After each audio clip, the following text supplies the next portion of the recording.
Mundo Financiero Seguro. El punto de encuentro para los profesionales de la industria financiera que buscan mantenerse a la vanguardia. En este dinámico espacio de conversación, exploraremos desde las últimas amenazas en ciberseguridad hasta las innovaciones en fintech y tecnologías de detección y aprendizaje automático. Descubriremos juntos cómo navegar las regulaciones del mercado y evolucionar en la gestión de riesgos y seguridad bancaria. Únete a nosotros para convertir estas tendencias en herramientas poderosas para un mundo financiero seguro.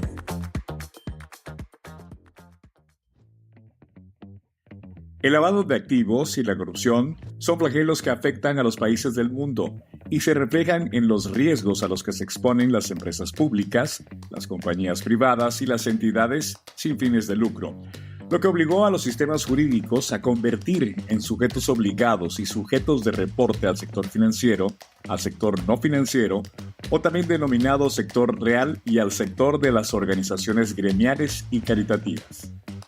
Estos delitos confluyen en el concepto de compliance y la gestión del riesgo, y a su vez se complementan con otras conductas delictivas como la financiación del terrorismo, la financiación de la proliferación de armas de destrucción masiva, por un lado, y el soborno transnacional y la corrupción privada por el otro. Soy Juan José Ríos. Bienvenidos a Mundo Financiero Seguro, el podcast de Plus T. Hoy nos acompaña Juan Pablo Rodríguez, autor del libro Compliance, Lavado de Activos y Corrupción, una guía de prevención y control, insumo fundamental para los oficiales de cumplimiento y para todos los actores de la cadena de valor de contención del crimen organizado. Y me refiero a esto como supervisores, unidades de inteligencia financiera, fiscales, agentes del Ministerio Público, policías judiciales y jueces, en la que van a encontrar aspectos históricos, conceptuales, estándares internacionales y mejores prácticas: regulación administrativa, regulación penal, regulación de extinción de dominio y un toolkit de herramientas que sirven para desempeñar cada uno de esos roles. En este conversatorio estará a cargo, por cierto, de Ilian Vasco, VP de Producto y Mercadeo de Monitor Plus, y Juan Pablo Rodríguez, abogado penalista y con certificaciones en auditoría basada en la administración del riesgo, blockchains y disrupción tecnológica, GRC, implementador y auditor líder de la ISO 37001 de 2016, profesional en compliance y antilavado de dinero, socio de Risk Management Colombia, director y socio de Risk Management Panamá y director y socio de Risk Management Guatemala. Dicho esto, Ilian, adelante, los escuchamos. Hola Juan José, buenos días, un gusto saludarte. Y Juan Pablo, buenos días, qué bueno tenerte aquí en este día de hoy, en especial para esta temática. Primero quiero felicitarte por la publicación de tu libro y bueno, esperemos que hoy podamos desarrollar más a fondo y a nivel de resumen para todos los amantes del compliance y enemigos, pues como se dice, los que combatimos este crimen organizado. Bienvenido, Juan Pablo. Ilian, muchas gracias. Un saludo especial para Juan José y a toda la familia de Plus T. Pues sí, hemos pasado ya 6 meses de labor escritural hasta que por fin fue editado y publicado este texto que recoge 20 años de experiencia académica y también experiencia consultiva en varios sectores, en el sector bancario inicialmente, pero luego en el sector corporativo, en las entidades públicas y recientemente en entidades sin ánimo de lucro, para hablar de compliance, lavado de activos y corrupción. Qué bueno, Juan Pablo. Creo que este nuevo libro, Compliance, lavado de activos y corrupción, que es como plantea el mismo nombre, la guía de prevención y control. Siempre desde que en su momento fui oficial de cumplimiento y tenía las responsabilidades, uno siempre está pensando cómo tengo una guía de trabajar y poder hacer el día a día, ¿no? Y en este sentido, pues digamos que en el mundo de las finanzas uno siempre ve esos 3 o hasta más enemigos que acechan, pues digamos, y que siempre están ahí. Y obviamente, pues el tema de cumplimiento, lavado de activos y corrupción. Eso es como un trío malvado, un trío amoroso, no sé cómo llamarlo. Entonces, te hago la pregunta, ¿cuál es la razón específica de unir esos tres conceptos como compliance, lavado de activos y corrupción? Bueno, ya que estamos hablando de tríos, es muy importante encontrar un hilo conductor en esos conceptos que tú mencionas, Cillian, porque históricamente algunos le han dado más relevancia a la lucha al lavado de activos por los efectos propios de este fenómeno criminal, pero podríamos decir que antes de esa lucha contra el lavado siempre se ha dado espacio al fenómeno de la corrupción, inicialmente pública y ahora tomando gran importancia la corrupción privada. Y recientemente este concepto del compliance creo que es el vaso comunicante entre esos dos.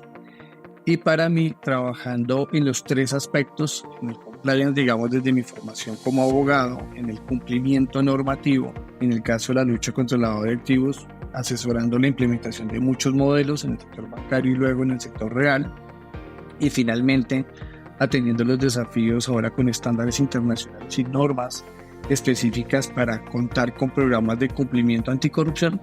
Por esa razón, pues quisimos en el texto, Ilian, condensar ese hilo conductor, como he dicho, para que los lectores vean cómo la lucha contra el lavado de activos y la lucha contra la corrupción, si bien pueden parecer al principio caminos diferentes, pueden empezar a encontrarse si hablamos, por ejemplo, de delitos fuente, en el caso del lavado de activos, o la corrupción como una manera de aceitar la máquina que los delincuentes usan para precisamente obtener ese objetivo de legitimar los capitales. Y termino esta parte diciendo que el texto también se refiere a la financiación del terrorismo, a la financiación de proliferación de armas de destrucción masiva, solo que para efectos de marketing, pues un texto con un título tan amplio, pues no estaría bien, por eso dejamos en el título solo lavado de activos, pero en la obra van a encontrar referencias sobre esos otros dos libros. Y para el caso de la corrupción, por supuesto, vamos a hablar allí también de soborno transnacional y distinguimos entre corrupción pública y corrupción privada. Bueno, Juan Pablo, y muy interesante. Parte del tema y de lo que he venido leyendo y estudiando de la obra, veo que se utiliza un método mayéutico, ¿sí? A efectos de que pues uno, qué mejor manera de aprender obviamente que haciendo las preguntas. Y no solamente eso, ¿no? Haciéndose uno las mismas preguntas en su día a día, sino también cómo a través de este método podemos reflexionar, podemos construir realmente nuestro propio conocimiento, porque es que la fórmula no es igual para todos, ¿no? O sea, si bien es cierto, ahí están todos estos riesgos que mencionabas y los otros adicionales que quedaron por fuera, pero realmente la fórmula, digamos que cada uno como que tiene que utilizar esa base e irla construyendo. Entonces, en ese sentido, me gustaría como preguntarte, Juan Pablo, ¿por qué utilizas este método mayéutico principalmente para hacer preguntas y respuestas en este desarrollo, pues, de los 9 o 10 capítulos del libro? ¿Cómo llegaste a eso? Sí, pues yo tomé como ejemplo algunos de los textos que usé en mi pregrado de Derecho para aprender algunas áreas de la ciencia jurídica y creo que este método socrático, porque viene de Sócrates, quien cree que lo más importante en el conocimiento es hacer buenas preguntas para obtener las respuestas adecuadas. Con base en ello, creí conveniente para el lector y sobre todo para lectores que probablemente no tienen una formación jurídica de background, sino que por el ejercicio propio de su cargo sean oficiales de cumplimiento, analistas de inteligencia, policías judiciales, fiscales o jueces, pues tengan que llegar a un escenario en el que probablemente un índice tradicional pues no les va a generar mucho rendimiento. Y por esa razón, creo que preguntas y respuestas es una manera sencilla, muy ágil de llegar al conocimiento donde cada uno pues puede escoger el tema en el que quiere profundizar, ir a la pregunta y encontrar allí una respuesta en la obra. Y eso creo que redunda en beneficio de la lucha contra el crimen organizado, redunda en beneficio en el material que esperamos ustedes lo encuentren lo más actualizado posible. Cerramos la escritura del texto en marzo de este año, tratando de incluir las mayores referencias jurídicas de estándares y de normas de varios países a 2024, tanto que alcanzamos a poner allí, Ilian, algunas referencias de proyectos de norma de Colombia, que se refieren específicamente al programa de transparencia de ética empresarial y al programa de transparencia de ética pública. Entonces, esa es la razón de utilizar el método socrático o método mayéutico. Y bueno, también si los lectores tienen algunas otras preguntas que hayan quedado por fuera, pues con el mayor gusto las incluimos en la segunda edición. Bueno, yo creo que así será, ¿no? Creo que van a haber muchas preguntas adicionales en este mundo tan diverso y de tantos negocios en diferentes industrias. Pero qué bueno que utilizaste esta metodología. Parte del tema y de lo que he venido leyendo, analizando, me llamó mucho la atención el toolkit, Juan Pablo. Entonces, ¿qué tiene especial realmente este capítulo 10 que se denomina el Toolkit para la prevención y control del lavado de activos y corrupción? Ese es mi capítulo preferido, fue el que más tiempo le dediqué y se van a dar cuenta los lectores, Ilian, que ese capítulo 10 no está montado sobre el método mayéutico, ese sí no tiene preguntas y respuestas como los otros 9. Y lo novedoso o lo que yo espero que los lectores tengan aquí es una caja de herramientas y en ella van a encontrar reportes e indicadores internacionales. Por supuesto, les queda el link donde pueden descargar la información respectiva. Reportes e indicadores locales, específicamente hablamos del caso colombiano, que digamos es mi país y es de donde yo más puedo sacar información actualizada. Tenemos un apartado 3 muy interesante donde van a encontrar los lectores videos, cursos, juegos, casos de éxito con tecnologías emergentes en la lucha contra el lavado de activos, la financiación del terrorismo, la financiación de proliferación de armas de destrucción masiva por un lado y por el otro, tecnologías emergentes aplicadas también a la lucha contra la corrupción pública y la corrupción privada. Las listas de restricción, no solamente concentrándonos en listas OFAC, por ejemplo, y listas de las Naciones Unidas, sino una base importante de información que pueden ayudar a los analistas de cumplimiento a hacer su labor. Y terminamos este capítulo con la Falcon Checklist. Recuerden ustedes a Giovanni Falcone, un destacado funcionario judicial italiano antimafia, que lamentablemente pues fue asesinado por parte del crimen organizado, pero en su labor de investigación criminal creó un método que ahora se conoce como el método Falcone, así que dejo aquí para los policías judiciales esa herramienta.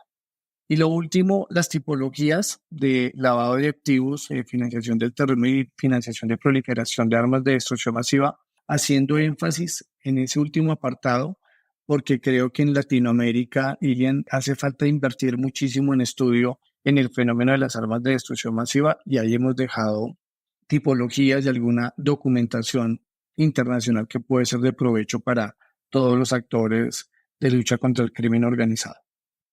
Sí, gracias, Juan Pablo. Creo que ese tema es bien complejo, ¿no? Continuando con la temática, Juan Pablo, y hablando, digamos, de dos, digamos, grandes actores en este tema del mundo del lavado de activos y la corrupción, en donde uno puede ver que a veces se puede ver como la misma cara de la moneda, ¿no? O a veces el lavado de activos y la corrupción puede verse como dos mundos o dos problemas separados. Sin embargo, pues obviamente la realidad de esto es que están estrechamente relacionados, pero ¿cómo desarrollas esa temática o esa relación que existe entre la corrupción y el lavado de activos dentro de este mundo de compliance? Esa es una muy buena pregunta, Ilian, por lo que comentábamos al principio, y es la relevancia de cada fenómeno. El fenómeno de lucha contra el lavado de activos es importante porque existen las 40 recomendaciones del GAFI, porque hay muchos actores internacionales interesados en atacar este fenómeno, pero históricamente tiene más en términos de tiempo, duración, la corrupción que el mismo lavado de activos. Si uno revisa los estándares y las regulaciones de cada país, se pueden percatar que la lucha contra el lavado de activos es posterior a normatividad específica sobre corrupción. Y cuando uno empieza a ver la configuración del delito de lavado en varias de las legislaciones que ustedes van a encontrar en la obra, que son superior a 20 países, donde resumimos tanto la parte administrativa como la parte penal y de extinción de dominio, pues me encuentro con un lugar común, Ilian, y es que la corrupción pública, dicho de manera genérica, seguramente cada país tendrá su configuración delictiva, pero los delitos de corrupción pública son delitos fuente de lavado de activos. Entonces allí vamos a concluir anticipadamente que la corrupción es causa del lavado de activos. Pero ¿qué pasaría si el delito fuente, Ilian, no es corrupción pública, sino cualquier otra conducta? Pensemos en el tráfico de estupefacientes, o en la trata de personas, o en el tráfico de seres humanos, o en el tráfico de armas. Aunque allí no aparezca la corrupción, los casos que ustedes van a encontrar en la obra prueban que la corrupción es una consecuencia del lavado de activos porque es la manera de aceitar el sistema para que precisamente el delincuente pueda disfrutar de sus recursos. Entonces, en estos 20 años de trabajo y de consultoría y de academia, pues lo que traté precisamente fue de juntar este par de riesgos que en la mayoría de los países son delitos. Y cierro contando que encontré una herramienta muy importante que aparece allí en el toolkit y es la herramienta Stolen, es la iniciativa de recuperación de activos robados de las Naciones Unidas y del Banco Mundial, y van a encontrar 36 casos en los que precisamente se juzga lavado, pero el delito fuente es la corrupción. Entonces me parece muy importante no hacer un análisis aislado, ver el lavado como un fenómeno distinto al de la corrupción, sino que tienen vasos comunicantes y creo que eso sería de mucho provecho para atacar ambos fenómenos. Sí, de acuerdo. Qué interesante esa unión. Y en muchos casos, ahorita que hablas de estándares y regulaciones en todo el modelo, muchas veces puede uno verse perdido en ese mar de normas, regulaciones, realmente pues como poder analizar un panorama no solamente en un solo país, y nos ponemos a hablar de Colombia en los diferentes sectores, en las diferentes actividades económicas, los diferentes reguladores con sus visiones, ¿sí? Entonces, a veces, digamos que uno pudiera llegar a pensar que es abrumador pensar no solamente en la normativa, sino también las diferentes siglas, tecnicismos, el SARLAF, el SACRILAF, sí, entonces veníamos del CIPLAF y todo lo demás. Entonces, ¿cómo puedes llegar a aterrizar estos estándares, regulaciones? ¿Cómo los destacas en el libro en materia precisamente antilavado, antiblanqueo? Pues para ponerlos en el texto, tomé una decisión, creo, Ilian, muy objetiva, y es hacer una presentación en orden alfabético, para que no pareciera que haya alguna preferencia de alguna jurisdicción. Y como el libro está escrito en castellano, pues entonces no se utilizaron denominaciones en inglés, específicamente hablando de Estados Unidos o de el Reino Unido o de Canadá. Eso por un lado. Por el otro, vale destacar en la lucha contra el lavado de activos, la financiación del terrorismo, que todos los países que están incluidos en la obra, sin excepción, tienen tipificados estos dos delitos. Las variaciones van a darse cuando uno empieza a ver qué países tienen cláusulas abiertas de delitos fuente, cuáles tienen cláusulas cerradas con cierto número de delitos, o por el contrario, algunos que hacen remisión a la norma del Código Penal y dice será delito fuente aquel delito que tuviera una pena de prisión de tanto, hablando del quantum punitivo. Pero me encontré con una situación particular y es que además de Canadá y Estados Unidos, encontramos en Nicaragua y Argentina tipificación como delito de la financiación de proliferación de armas de destrucción masiva. ¿Hay alguna herramienta administrativa en la hermana República del Paraguay? Pero en los demás países, Ilian, no encontramos una referencia del derecho penal en este fenómeno que por este nuevo orden mundial cada día pues se acerca más a Latinoamérica. Y cierro con una nota para los que nos están escuchando el día de hoy, es que van a encontrar, traducido al español en el caso de las legislaciones que no son de habla castellana, van a encontrar en todos los países a los que hicimos referencia en la obra la descripción del delito de lavado de activos, van a encontrar la descripción del delito de financiación del terrorismo y en los casos que ya mencioné, la de financiación de proliferación de armas de destrucción masiva, y en el aspecto administrativo van a encontrar resumido la lista de los sujetos obligados en cada país y las autoridades que están a cargo de la persecución. Muy interesante y creo que fue un trabajo muy arduo.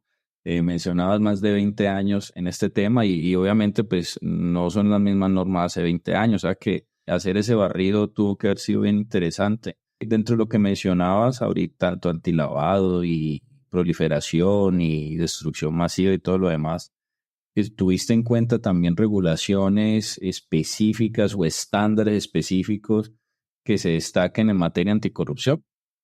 Sí, efectivamente, para poner, digamos, la otra cara de la moneda, siguiendo pues con el símil de los vasos comunicantes entre el lavado y la corrupción, nos encontramos que a diferencia de las 40 recomendaciones del GAFI, que son, digamos, el derrotero que se utiliza en todos los países para luchar contra este fenómeno, en el caso de la lucha contra la corrupción, particularmente, Ilian, sí aparecen estándares, dicho de manera cronológica.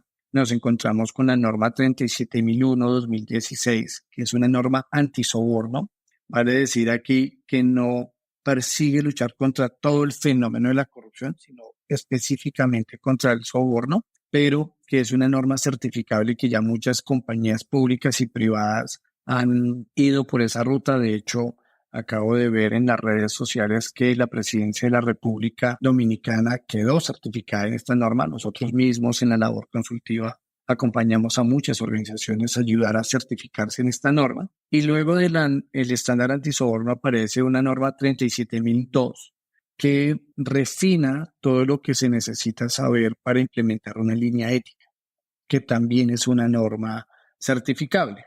Y para el mismo año 2021 aparece la norma ISO 37301, que es la norma de compliance, y por eso tan relevante haber colocado en el título este concepto, pero no para confundir al lector en que compliance solo sea cumplimiento o que ese cumplimiento solo sea cumplimiento antilavado, sino más bien advirtiendo que es un compliance como una sombrilla, un paraguas muy abierto que le cabe cualquier tipo de regulación, no solamente esta de tipo criminal, de lucha contra el lavado de la corrupción, sino, por ejemplo, regulación antimonopolio, regulación de protección de datos personales o regulaciones hasta de tipo fiscal.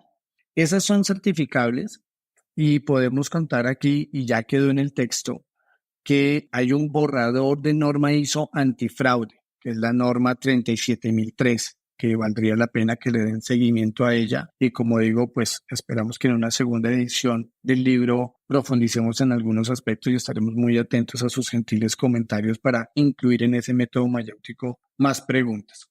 Y cerrando con el tema de lucha contra la corrupción, Ilian, vale destacar una norma reciente de los Estados Unidos que se conoce como FEPA, la Ley de Prevención de la Extorsión para Funcionarios Extranjeros, porque cierra el círculo de la lucha contra la corrupción y el soborno, y también algunos adelantos en el Reino Unido sobre regulación en materia corporativa. Entonces, recogimos allí no solamente estándares, sino también mejores prácticas y lo más actualizado de la legislación de la región, sin perder de vista lo que pasa en España, lo que pasa en el Reino Unido, lo que pasa en Estados Unidos y en Canadá.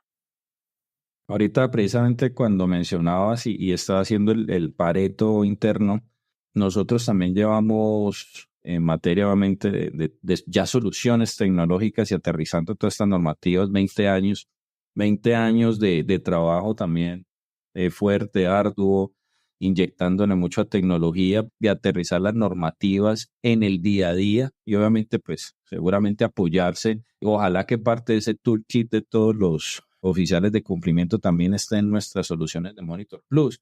Pero dentro de ese esquema y ya entrando a lo que es el libro y todo lo demás en blanco y negro para el oficial de cumplimiento o el oficial de sufrimiento, como decimos nosotros, que tienen una tarea, digamos, realmente compleja, llena de desafíos desde, obviamente, la parte comercial, desde la parte de negocio, desde la parte, obviamente, de demostrar ese valor agregado al no ser un gasto. ¿Cómo aporta el libro realmente a los oficiales de cumplimiento en la lucha contra este flagelo como el lavado de activos y la corrupción? Pues yo creo que lo primero en el aporte, Ilian, es que generamos una línea base en un acuerdo conceptual y creo que la obra se justifica en sí misma por ello, porque yo hice una revisión rigurosa de la bibliografía en español y alguna en inglés sobre la materia y más allá de las referencias tradicionales de estándares y de normas con una visión más jurídica que técnica, y cuando digo técnica es del día a día, de la labor de lucha contra el lavado de activos y la financiación del terrorismo, pues eso nos animó a escribir esta obra y creo que para la comunidad de cumplimiento, particularmente para muchos de los oficiales de cumplimiento que conozco, muchos de sus aportes y ideas aparecen reflejados en la obra y el valor que tiene el libro para su labor diaria es que pueden encontrar no solamente una referencia lo más actualizada posible a marzo de 2024 de la legislación de algunos de los países que aparecen referidos en el libro, sino que además van a encontrar una caja de herramientas que le ayuda seguramente a sincronizar, a mejorar, a complementar el programa de cumplimiento que ya tiene en su organización. Y por otro lado, el aporte del libro se circunscribe a darle espacio también a fenómenos que equivocadamente queremos atender porque están en la sigla del SARLAF, del SAGRILAF, de la URMOPRELAF, del SENACLAF, ya perdí la cuenta de cuántas siglas me sé de la región.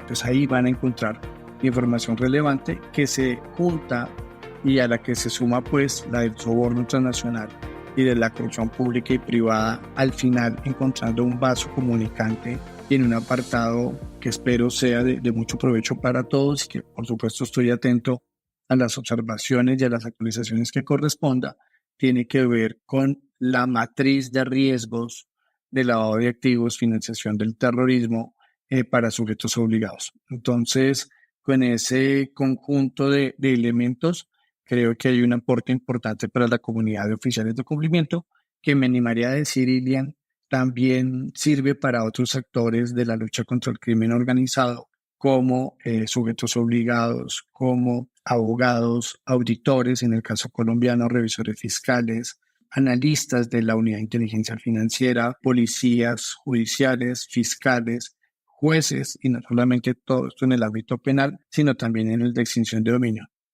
De acuerdo, Juan Pablo. Sí, y interesante porque digamos que un poco parte, digamos, cuando estaba haciendo la introducción, lo estaba enfocando mucho a los oficiales de cumplimiento, a las instituciones y demás, pero ahorita mencionaste muchos otros actores muy importantes, obviamente en el combate, en tener en cuenta diferentes estándares y demás, en donde uno pudiera decir obviamente que a veces pareciera que en este juego de gatos y ratones, a veces pareciera que hay muchos más ratones que gatos, pero dentro del esquema general, para tu entender esa interpretación que han realizado, ¿cuáles son los retos o qué retos se deben atender tanto los sujetos obligados y las autoridades en esa lucha conjunta para mejorar la efectividad, obviamente, de esa detección y de poder atacar efectivamente el lavado de activos y la corrupción?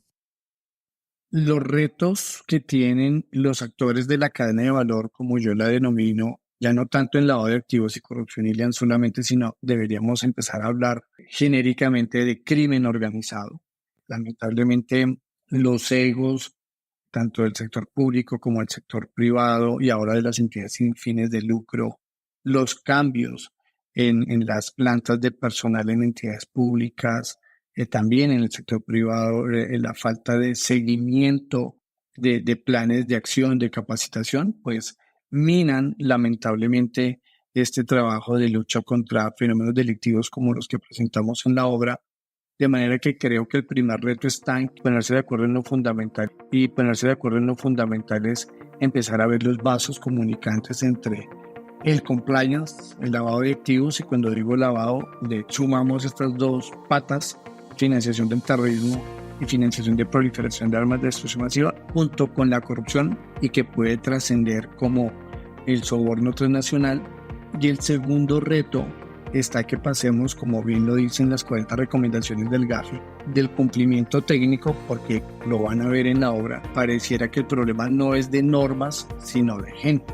Entonces tenemos que llegar al mundo de la efectividad, o sea, de que esas herramientas con las que contamos efectivamente se reflejen en indicadores que sean capaces de volverse disuasivos en la comunidad y que alguien que pretenda cometer un delito fuente o cometa lavado de activos propiamente dicho o ponga recursos, dinero o apoyo al terrorismo, a grupos terroristas, a lobos solitarios, y lo mismo haga para la confección de armas químicas, biológicas y nucleares, pues que se contenga y se va a contener si ve que efectivamente se sanciona y funciona tanto la prevención como la detección, la investigación y, como ya dije, la sanción de los órganos respectivos. Y lo mismo habría que decir en materia de corrupción, que, cierro con esto, nos impone devolvernos a un asunto que para mí es complejo, y es la ética corporativa, pero que deben hacer desde la ética familiar. Creo que hay una grave crisis de valores, Ilian, y dejo recomendado aquí en el conversatorio un libro de Benjamin Van Roy bastante bueno que se llama El Código del Comportamiento. Y ese libro responde a una pregunta fundamental: ¿por qué hoy la gente no cumple las normas? El problema no es de la norma, ahora el problema es de la gente. Y creo que tenemos que darle una vuelta de tuerca a esa situación, porque las personas que hoy están estudiando en un pregrado pues van a ser los líderes corporativos o los políticos del mañana, que van a llevar los destinos de un país, que van a liderar una compañía, una entidad financiera o van a hacerse cargo de recursos públicos. Y si lo que estamos viendo actualmente es que la gente no es sensible a la norma, pues entonces, ¿cuál es el panorama que nos espera? Yo creo que hay un reto muy, muy importante en todos los que pertenecemos a la comunidad de cumplimiento, y que ese cumplimiento no termine como un mal chiste de un amigo auditor: cumplo pero miento. No, que efectivamente demos una aplicación idónea de la regulación. Voy a dictar un taller sobre pensamiento crítico en materia de lucha contra el crimen organizado, y preparando el material me he dado cuenta que estamos utilizando herramientas que no están obteniendo el resultado que queremos, de manera que los animo a todos a pensar diferente, a seguir estudiando, a nutrirse de nuevas técnicas y metodologías, y todo esto pues en beneficio de la comunidad y de luchar contra un fenómeno que tanto daño nos está haciendo como el lavado de activos y la corrupción. Gracias, Juan Pablo. Gracias. Sí, creo que es un tema muy, muy, digamos, lógico lo que mencionas, tanto del tema del hogar, del día a día. A veces, digamos, que se va generando esa cultura de incumplimiento, ¿no? Realmente, de saltarse las normas desde la fila, desde los procesos administrativos, y entonces se va permeando esa cultura en todas las actividades. En ese sentido, digamos, cuando hablas de los retos, de las herramientas y todo, se me venía a la mente una pregunta, y era, ¿cómo, digamos, puedes ver esa brecha entre las metodologías, entre los estándares, entre lo que hay que hacer, que muchas veces lo podemos hacer de una manera manual, y en otras veces, obviamente sin mencionar, obviamente aplicativos, Juan Pablo, pero ¿cómo está esa brecha hoy de lo que has podido conocer, de lo que investigaste durante todo este tiempo, entre la tecnología y esa, digamos, ese cumplimiento de poder asumir esos retos, de poder llegar a cumplirlos? Porque muchas veces, cuando yo soy chiquito, pues puede ser que me pueda atender con ciertos temas que realmente los puedo manejar de una manera manual o manomática, como se dice. Pero realmente cuando yo necesito y tengo un tamaño importante, pues realmente necesito herramientas tecnológicas. ¿Cómo es esa brecha entre las herramientas tecnológicas que deben tener, digamos, las instituciones, tanto, digamos, enfoque financiero, tanto enfoque también, por ejemplo, de las instituciones públicas de control, frente a estas diferentes normas y estándares que hoy están en el mercado? Bueno, pues esa pregunta final es muy importante, porque tenemos que partir de la base de que la lucha contra el crimen organizado sin tecnología pues no va a lograr su objetivo. Y yo soy un convencido de que la tecnología tiene que servir en dos grandes ramas, tanto en la prevención como en la detección. y por esa razón fue que estudié la certificación de blockchain y disrupción tecnológica en el MIT, porque creo que el gran descubrimiento no es el Bitcoin, entendido pues como un activo virtual, sino el gran descubrimiento es la tecnología sobre la que corre el Bitcoin, que es la cadena de bloques, o dicho en inglés, el blockchain, que ya está aprobado en tecnologías emergentes y le sirve para luchar contra la corrupción, contra el fraude, contra el lavado de dinero, y ya se están viendo algunas aproximaciones en la lucha contra el terrorismo.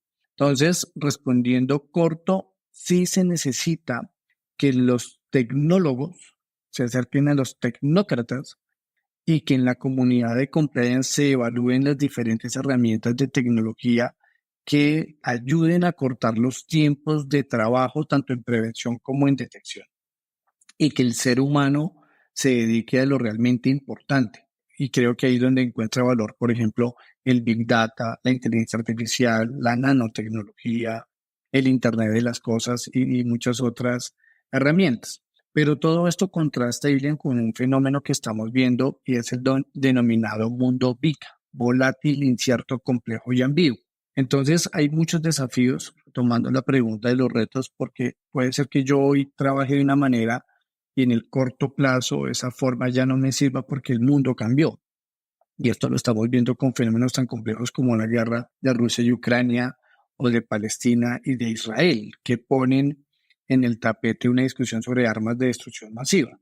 Y cierro con esto como recomendación para todos, es que debemos partir de la base que nos movemos en un mundo desordenado y ese mundo desordenado tiene un cuadrante. Puede ser el cuadrante de lo complicado y lo complicado se resuelve yendo a las buenas prácticas y con las preguntas al experto. Si vamos a otro cuadrante que sería el cuadrante de lo complejo, entonces implica hablar de prácticas emergentes, es decir, que no se tiene mucha experiencia, por lo que la tarea significaría ensayar y probar. Si nos vamos al mundo de lo caótico, a los que les gusta la teoría del caos, entonces tendríamos que ir por prácticas novedosas. Imagínense, ya no buenas prácticas, ya no prácticas emergentes, sino prácticas novedosas, lo que implica pensar fuera de la caja, ¿sí? Y ya no voy a ensayar y probar, ya no le voy a preguntar a un experto, sino que debo actuar. Pero puedo actuar y me puedo equivocar, así que estamos en el mundo del ensayo y error. Y el último cuadrante, Ilian, es el mundo de lo simple, que a veces la respuesta a un problema es la más simple. Entonces llegamos a un concepto que es el de las mejores prácticas. Por eso no podemos confundir buenas prácticas o estándares con mejores prácticas. Y en ese mundo de lo simple, pues lo más importante será escribir un buen manual. Un manual que se anticipe a lo que pueda ocurrir, que la gente lo pueda seguir y que siguiéndolo tenga la capacidad de resolver el problema que se impone. Eso que acabo de comentar se conoce como el marco de Cinefin, que voy a explicar en este taller que he mencionado aquí sobre pensamiento crítico, porque hoy los desafíos que tenemos en materia de lucha contra el crimen organizado son más complejos. Tenemos grupos más preparados, personas más entrenadas, y el mundo con la tecnología, por ejemplo el Internet, por ejemplo el WhatsApp, por ejemplo la telepresencia, se está haciendo cada vez más pequeño, de manera que es más complejo luchar contra estos fenómenos, pero cierro comentando que efectivamente la tecnología tiene que ser una variable que se tenga en cuenta por las altas gerencias, que se respalde la función del oficial de cumplimiento, que no se entienda como un gasto, sino como una inversión, y que esa labor de un oficial de cumplimiento autónomo, independiente, con recursos y autoridad, pues se refleje precisamente en una disminución de las tasas de crimen organizado. Y me animaría a hacer una propuesta cerrando la respuesta de esta pregunta, Ilian, y la propuesta es: hablemos ya de oficiales de cumplimiento en el sector público. No dejemos toda la carga en el sector privado. Pongamos también a trabajar en materia de compliance al sector público, y creo que eso sería de mucho provecho y beneficio para la lucha contra estos flagelos. Totalmente. Y qué bueno ese último comentario. Pues bueno, Juan Pablo, muchas gracias. Creo que a ti agradecerte, a Juan José, al equipo por este tiempo. Creo que pues logramos abarcar. Yo creo que pues obviamente con las temáticas y todo nos podemos quedar aquí hablando varios días, pero a efectos digamos del tiempo y de participación de todos, te agradezco el tiempo, la explicación, el detalle. Creo que va a ser un tema muy importante, interesante, la aplicabilidad de tu obra, del libro. Y pues bueno, queda abierto para todas las personas que lo quieran adquirir. Muchísimas gracias, Juan Pablo, y espero pues de al final, como mencionabas, que no se quede simplemente en una palabra cliché, como se dice, y que de verdad este tema sea un tema de todos, en donde lo apliquemos no solamente en la vida profesional, sino en la vida diaria. Muchísimas gracias, Juan Pablo, por tu participación y que tengas buen día. A Juan José, a ti, Ilian, a toda la familia de PlusT, muchas gracias por la invitación. Yo muy contento y siempre dispuesto para estar con ustedes. En la descripción seguramente dejaremos el link para que puedan acceder al libro, bien sea en su versión de papel o en la versión electrónica. Y bueno, pues con la esperanza de que sea un aporte importante en la lucha contra el crimen organizado y hasta otra oportunidad. Muy bien, ha sido un verdadero placer compartir este espacio con Juan Pablo Rodríguez y explorar en detalle su libro Compliance, Lavado de Activos y Corrupción, Guía de Prevención y Control. Como escucharon, profundizamos en la interrelación de estos conceptos cruciales, entendiendo su importancia en la prevención y control de delitos que afectan gravemente a nuestras sociedades y economías. Una vez más, Juan Pablo, muchas gracias por brindarnos su conocimiento y perspectivas, y a ustedes por acompañarnos en esta importante conversación. Esperamos que la información y las reflexiones compartidas hoy les sean de gran utilidad en su labor diaria y en la construcción, por supuesto, de un entorno más seguro y transparente. Gracias también a Ilian Vasco. Soy Juan José Ríos y esto ha sido Mundo Financiero Seguro, el podcast de PlusT. Hasta la próxima.